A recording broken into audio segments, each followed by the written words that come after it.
வணக்கம். நான் விஜய் டிவி தமிழ் பேச்சு எங்கள் மூச்சு மூலமா அறிமுகமான பேச்சாளர் கபிலா விசாலாட்சி.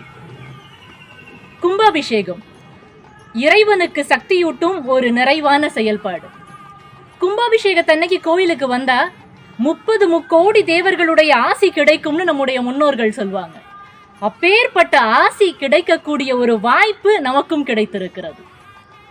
நம்ம சென்னை அம்பத்தூர்ல இருக்கிற நம்முடைய நகரத்தார் முருகன் கோவில்ல ஏப்ரல் 22ஆம் தேதி கும்பாபிஷேகம் நடக்க இருக்கு. அன்னைக்கு மாலையிலேயே ஒரு சிறப்பான பட்டிமன்றம் ஏற்பாடு செஞ்சிருக்காங்க. பட்டிமன்றத்தின் தலைமை நடுவர் திரு மணிகண்டன் ஐயா அவர்கள். ஆழமான கருத்துக்களை நகைச்சுவையோடு சொல்லக்கூடியதில் வல்லமை வாய்ந்தவர்.